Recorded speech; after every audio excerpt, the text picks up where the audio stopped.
రెడ్డి అనే వ్యక్తి ఎవరైతే ఉన్నారో ఆ నియోజకవర్గంలో ఎన్నో అక్రమాలు అరాచకాలు ఆయన అనుచరులు ఎన్నో చేస్తున్నారు. ఇది నియోజకవర్గంలోని ప్రజలందరికీ తెలుసు.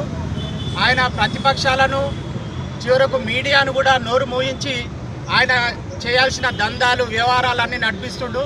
అక్కడక్కడ సంతోష్ నాయక్ లాంటి కొంతమంది నిజాయితీ గల జర్నలిస్టులు దమ్ము ధైర్యంతో ముందుకొచ్చి మైపాల్ రెడ్డి గారి అరాచకాలను ఎండగడుతూ వార్తలు రాస్తే ఈరోజు సంతోష్ నాయక్ లాంటి రిపోర్టర్లను, అంతకుముందు మా నారాయణ లాంటి రిపోర్టర్ను, అంతకంటే ముందు శంకర్ లాంటి రిపోర్టర్లను ఆయన ఇంటికి పిలిపించుకొని రూమ్లో వేసి ఫోన్లు గుంజుకొని దాడులకు పాల్పడి ఇంత అరాచకమా? మనం ప్రజాస్వామ్యంలో ఉన్నామా? ఇంకెక్కడున్నాం?